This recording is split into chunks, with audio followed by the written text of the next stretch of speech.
aggressive roaming for Kanal. With the looking at the basement site currently, this also works really well, and similar principles for the Coast Guard meeting site, but that's typically not held very often. So what makes Kanal interesting for roaming is you have these two bridges that cut off the entire map in half, essentially. Once the attackers get control of this bridge, it's very easy to deny roaming from the other side of the map with claymores, nomads, gridlocks, and you're kind of useless, right? Like they can just, there's plenty of times where if you just sit playing Caveira on this side of the map, you won't see anyone, and they could just attack site, hit site, and you're useless, and then you have to go into a retake, and your team flames you. Not ideal. So this is kind of a style I like to play on Kanal with Rook, just because you get the armor down, you have the nice sight. We're going to be taking a lot of cheese angles, a lot of aggressive plays where it's like, if you die, it's not the end of the world, you gave your team armor, you at least contributed a little bit, and maybe you can even grab a kill. You can waste time. You can obviously do this on other operators, but doing a Rook is nice just because of the armor and the nice optic. So starting off, you have this spawn peak. This is a classic. Most people pre-fire this. Not very high percentage, I would say. Lower reload, maybe. I like to at least open this at the beginning. One thing to note is a way to tell if someone spawns here or they're going to run up is generally the camera gets shot out. So it's a great thing to look for or listen for is when you hear the cameras go, then you know where they're spawning.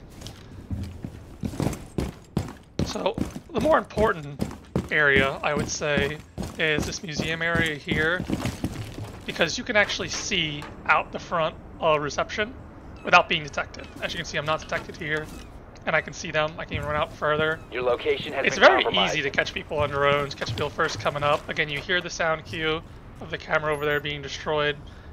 You have to be careful of people coming here. They're going the wide way if they know about this. So generally you can first start looking here within the first few seconds. You go, okay, no one's coming here. You can move out, you can hold Alt or whatever your slow walk key is to move precisely. And I go, okay, people here, bang. I've gotten a million easy kills. If you don't care, you can also just do it for the full run out. You have been spotted. There's quite a lot you can do from this angle. Granted, You have been once spotted you get by to higher hostiles. levels, Fall back. people are going to start pre-firing this. I always pre-fire this on this map and collect plenty of free kills. You can also just blind fire into reception, but that's not super useful. Another angle I really like that you can pre-set up is, this is more of an early round thing once again.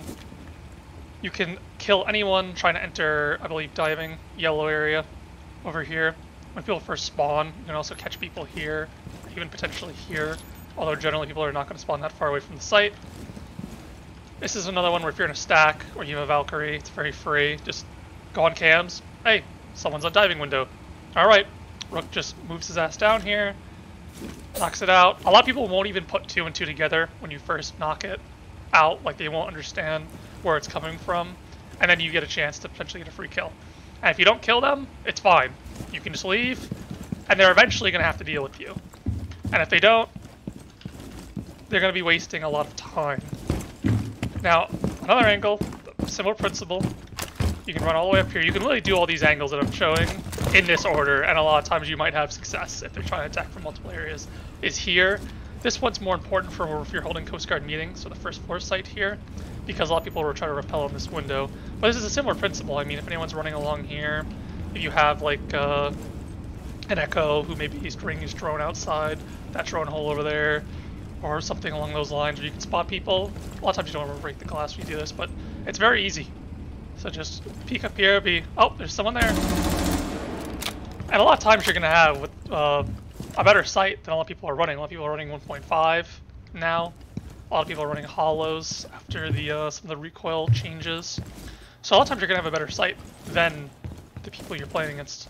So this is kind of the principles I like to employ for Kanal roaming on the basement site or the first floor Coast Guard meeting site.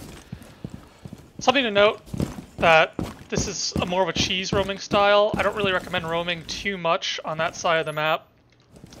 And definitely don't have more than one roamer on that side of the map, just because you can very easily get ignored and they can just hit site and you're in a lot of trouble.